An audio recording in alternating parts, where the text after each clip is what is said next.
Assalamualaikum warahmatullahi wabarakatuh.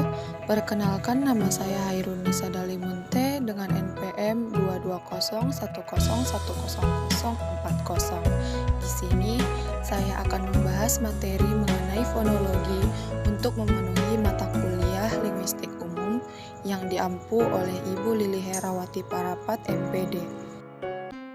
Pertama, kita akan membahas pengertian fonologi.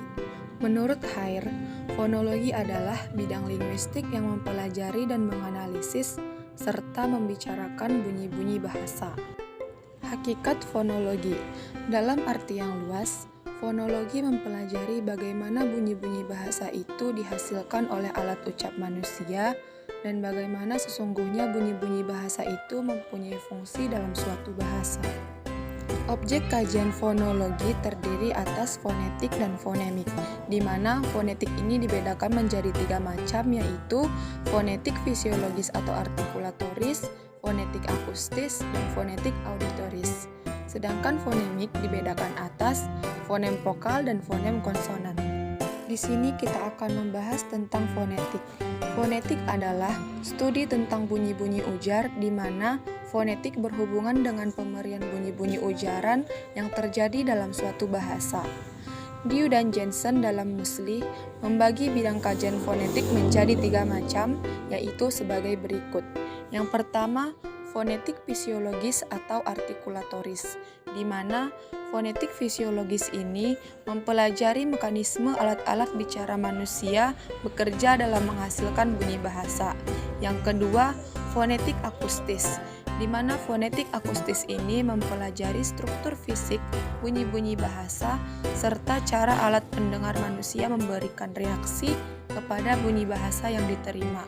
Yang ketiga, fonetik auditoris atau fonetik persepsi, di mana fonetik ini adalah kajian terhadap respon sistem pendengaran terhadap rangsangan gelombang bunyi yang diterima.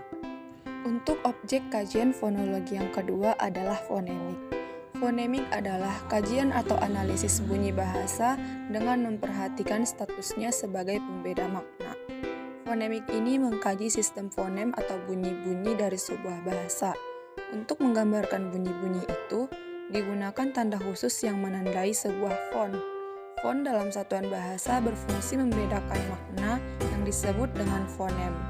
Fonem adalah kesatuan bunyi terkecil suatu bahasa yang berfungsi membedakan makna. Bunyi bahasa sendiri dibedakan menjadi 2 jenis, yaitu vokoid dan kontoid, di mana vokoid adalah bunyi yang diucapkan tidak mendapatkan halangan sehingga arus udara dapat mengalir dari paru-paru ke bibir dan keluar tanpa hambatan. Yang kedua adalah kontoid. Kontoid adalah bunyi yang pengucapannya mengalami hambatan oleh penutupan laring atau jalan mulut sehingga menyebabkan bergetarnya salah satu alat-alat supragiotal.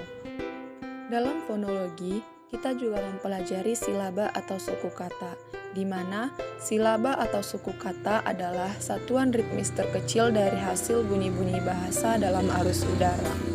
Satu suku kata biasanya terdiri dari 1 vokal dan 1 konsonan atau lebih. Mari kita perhatikan contoh di samping. Struktur vokal suku kata A. Contoh kata aku terdiri dari 2 suku kata. Struktur konsonan dan vokal suku katanya si. Contoh katanya siku. Struktur kata vokal dan konsonan suku kata e dan m. Contoh kata ember. 2 suku kata m dan ber. Struktur kata yang lainnya adalah konsonan, vokal, dan konsonan. Suku katanya tam. Contoh kata tampan. Dan masih banyak contoh lainnya. Fonem vokal. Fonem vokal merupakan bunyi vokal yang dapat membedakan makna sebuah bahasa. Fonem vokal jumlahnya lebih sedikit dibandingkan dengan fonem konsonan. Muslih menemukan 6 buah fonem vokal bahasa Indonesia, yaitu A, E, I, O, U, dan E. Contoh fonem vokal tersebut dapat dilihat pada fonem vokal bahasa Indonesia yang dikemukakan oleh Muslih sebagai berikut. Fonem kata makna. Vokal A, contoh katanya lubang. Vokal E, contoh katanya tempe. Vokal I, contoh katanya 5. Vokal O, contoh katanya obat. Vokal I, contoh katanya isi. Vokal E, contoh katanya lemah. Fonem konsonan. Fonem konsonan merupakan bunyi konsonan yang dapat membedakan makna sebuah bahasa. Fonem konsonan jumlahnya lebih banyak dibandingkan dengan fonem vokal, di mana Muslih menemukan 22 fonem konsonan bahasa Indonesia. Contoh fonem konsonan tersebut dapat dilihat pada fonem konsonan bahasa Indonesia yang dikemukakan oleh Muslih sebagai berikut. Fonem kata makna. Contoh konsonan B pada kata bakar, konsonan C pada kata pancing, konsonan D pada kata duri, F pada kata fakta, G pada kata gagal, dan beberapa contoh lainnya. Yang terakhir kita akan membahas mengenai diftong dalam materi fonologi ini. Menurut Jones dalam Marsono, diftong adalah keadaan posisi lidah dalam pengucapan bunyi vokal yang satu dengan yang lainnya saling berbeda. Di dalam bahasa Indonesia, ada 4 diftong yang dilambangkan dengan gabungan huruf vokal, yaitu ai, au, e, dan oi. Penggunaan huruf diftong pada kata ada yang terdapat di awal, di tengah, dan di akhir. Berikut adalah contoh kata-kata yang menggunakan huruf diftong. Huruf diftong ai contoh katanya balairung, pandai, ramai. Huruf diftong e contoh katanya eigendom, geser, survei. Huruf diftong au contoh katanya autodidak, taufik, jauh, harimau, dan mau. Dan yang terakhir, huruf diftong oi contoh katanya boikot, amboy, dan koboy.